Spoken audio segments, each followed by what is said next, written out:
Live from Seattle, Washington, it's theCUBE, covering Smartsheet Engage 2019. Brought to you by Smartsheet. Welcome back everyone to theCUBE's live coverage of Smartsheet Engage here in Seattle, Washington. I'm your host, Rebecca Knight, co-hosting alongside Jeff Frick. We are joined by Mark Mader. He is the CEO of Smartsheet. Thank you so much for coming on the show. Thank you. So great job up there on the keynote. We know this is the third annual conference, 4,000 people from 39 different countries. The theme is Achieve More, and the theme is actually tied to a very special announcement you've made today about the Achieve as One Alliance. So can you tell our viewers a little bit about that? Yeah, the Achieve as One Alliance is really figuring out how to take the cultural changes that are in flight right now and marrying those with the people and the technology. And we think that it's important as things like concepts that are intimidating people, AI and ML, worker replacement, it's like, whoa, whoa, whoa. These are things where we actually think technology and people should work together as opposed to being a replacement for. And I think there's a lot of education that needs to take place. So what we plan on doing is doing research through this alliance and then publishing that work, because I think a huge part of this is educating the market and giving them confidence to take that step. It's a different way to treat people. We're in this weird spot where there's super low unemployment, and yet so many things are services, and a lot of your assets walk out the door every single night. You hope they come back the next day. So you're trying to give them meaning. You're trying to do more than just kind of the core function of the business. You had a great hackathon yesterday for good. So it's a really challenging time for employers to keep the workforce engaged. And you're really trying to help them kind of move some of the roadblocks and make it easier for them to keep those folks engaged. It is, Jeff, and what we're seeing is, and you see the studies come out where there's never been a higher percentage of people who feel disconnected from their work. And I don't think that's just giving them good tooling. They actually want to know who is being benefited ultimately. What's the endpoint benefit? And if they can somehow feel connected to something purposeful, that is a mechanism for feeling connected to work. So we want our team, we want our customers showing up to their offices every day, our organizations, feeling motivated. And I think absent that human dimension, absent knowing who you're helping, I think it makes it feel a bit hollow. So that's one of the things about Engage, it brings this together and you see it firsthand. Very invigorating. So talk a little bit about the customers that you had up on the main stage telling their Smartsheet stories, and what are the ones that you find most inspiring and most sort of life-affirming to you as the CEO of this company? Well, the thing that never gets old for me, Rebecca, is when somebody felt something one day was completely unattainable, and then they have that unlock moment like, holy smokes, I pulled it off. And what's even more exciting is when they pull that off with very few resources. They didn't have to go to IT at every turn. They didn't have to mobilize on a big budget ask. They just got it done. So one of the real memorable moments for me this year was when I visited Syngenta out in North Carolina. And I spoke with the head of health and safety. And she said, we mobilized on Smartsheet. We enabled all of our team members to submit issues, safety concerns they had. How do you simplify that process of taking a picture of a potential issue, getting it into a queue, getting it responded to? They saw a 500% increase in the number of people who were saying, I think that could use improvement, I think that could use improvement, and a 65% faster resolution time. So she is convinced that people's lives are being materially impacted to the positive because of this. I mean, how can she not feel empowered? That is a pretty big, that's a pretty amazing feeling. So that's one that really stands out to me.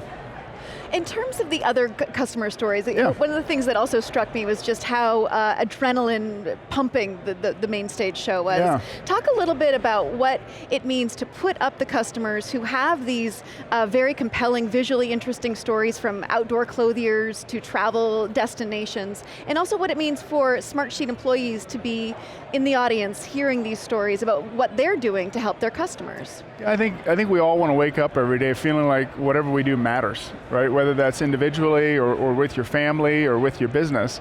And when you see someone like an Arc'teryx or a Spartan Race or a Vulcan, which is helping do census on elephants and preserving that species, coupled right alongside it with Cisco, that is protecting our networks, which are more complex than ever before, and you're participating in that, it's like, okay.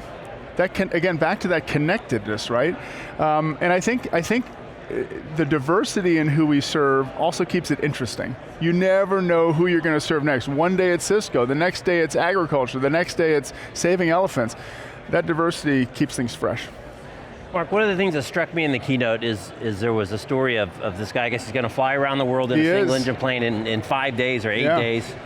But on one of the test flights, there was significant change. He was trying to fly to Hawaii, there was an equipment failure and he had to divert. And when you see the screen grabs and people working in Smartsheet, it looks super detailed. It's like a project plan and there's resources that are tied, research utilization. But in this case, they had to be able to flip on a dime. They had to be completely agile, and I think she said they had 8 teams around the world, I presume, where the stops are. That's a really interesting dichotomy of the tool that you guys are delivering, to have the detail, to be numbers focused, AI focused, but at the same time, be real. And in the real world, stuff doesn't always go as planned. Yeah, be real and do it instantly.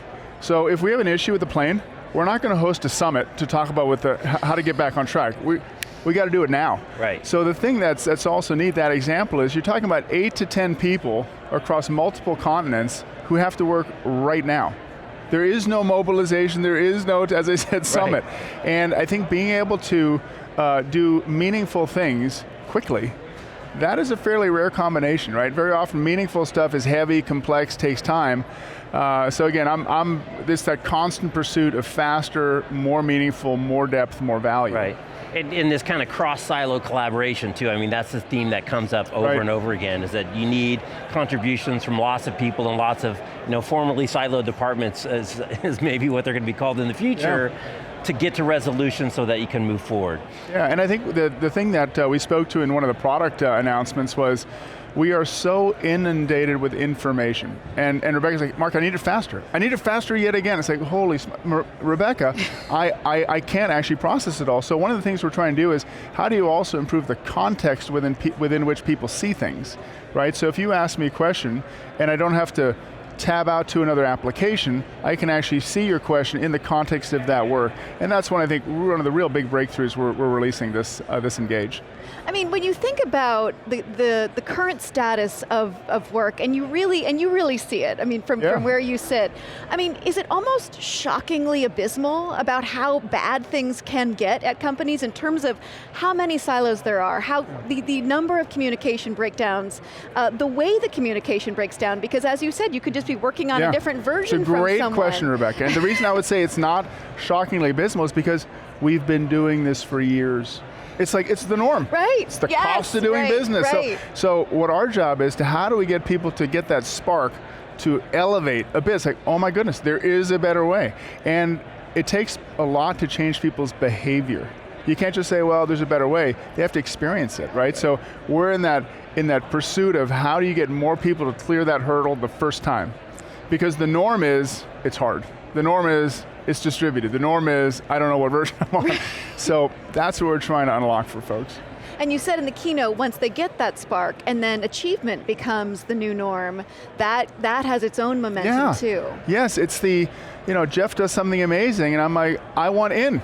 It's like, well, Jeff doesn't have a monopoly on that. And that's the viral effect. And it's not so much a vendor saying, hey, Jeff did something, now you should be motivated. You should feel that way, Rebecca. And that's what we see at this conference. This is 4,000 people who weren't told to go to the conference.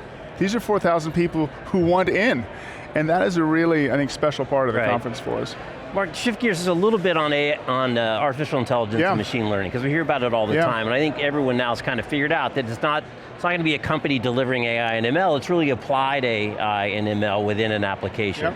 When you guys look at the opportunities, especially with the data flow that you have and your SaaS application, where do you see some of the short-term wins and opportunities using AI to even better eliminate some of this redundant, painful work? I think part of it starts with educating people on the potential benefits of it, and then I'm an experiential learner. I think many people are. So instead of talking about the theory, demonstrate how it could help. So we've already started doing things like recommending to people certain things based on actions they take. It's also very important as a vendor, we have made a commitment to being very clear that for more advanced types of AI, people need to opt in. So again, part of this, what's happening to my data, who's working it, that's part of our platform. Right. And when I look at the future, it's the first step I think is really how do you drive convenience, improvement, recommendation? How do you let someone take better advantage of the systems they're already using? And what people don't have to appreciate today is by exhibiting this behavior, by intaking information, structuring it, reporting out, the system will observe a pattern. And ultimately, should they choose to opt in, the system will get to a point where it will be able to make recommendations and derive insights. But again, a lot of this is fairly theoretical. We're in the early innings of this, Jeff. Right, people are just starting to figure out, I can automate something. So, I think there's much like people said 10 years ago, the future is now. Well, the future's kind of showing up today, and then the next phase is still a couple years out. But it's a very exciting prospect. So those recommendations then can become best practices, because I'd like to get it back to this Achieve as One Alliance and sort of how you're going to take that research and educate the market and then use it to implement these new technologies and best practices of this is how we can get more done and achieve more together. Yeah, and I think by showing examples of how AI and ML can contribute to someone's performance as opposed to you did these 10 things, the machine is taking over those 10 things, like, well, what's my role in it? Right. It's like, that's not a very exciting conversation to have. So I think by demonstrating how somebody's game can, in a sense, slow down, so if the machine can help me further inspect, more deeply assess, have that next moment of insight, that's contributing, not taking away. And again, we need to show examples as an industry that happening. Until we show it, it's sort of all for naught. Right. So I'm really excited about helping our customers through that journey. Yeah, there's so much opportunity. And the other one that comes up in other times is unplanned downtime, right? So a lot of talk always about unplanned downtime of machines, right? It's completely disruptive, you don't want unscheduled maintenance, but no one really talks about unplanned downtime of people, not necessarily in the way of being sick, but being distracted by often mundane, often rote, often unanticipated tasks, I won't even call it work, that suddenly get dumped into your lap that you have to take care of. And those really, I think, huge opportunities to add some automation and get those things kind of off the plate. Yeah, you think about the breakthrough ideas you've had in your lives. Does it happen when you're like feverishly working away? No, it's usually when there's a moment of just peace where you're able to process, that's when the breakthrough happens. Right. So one of the things we talked about today was how also as leaders, we need to empower our teams to not just drive for more yield and throughput. Take that extra benefit and actually look at the board, process the board, and think about what we're going to do next. And I think again, you need to give people the permission to work that way, because we're all feeling this pressure to innovate. You got to give people time to do it. And do more with less, too. I mean, do you think it's realistic? Do you think leaders are going to be able to do that? And I think the leaders of successful companies will do that. And role model that, too, because they can't also be worried about their own throughput, as you said. Right, yeah, I mean, as Gabby Reese said at the end of her talk, you have to exhibit the behavior you want others to practice, right? Yes. So I think that was a wise statement.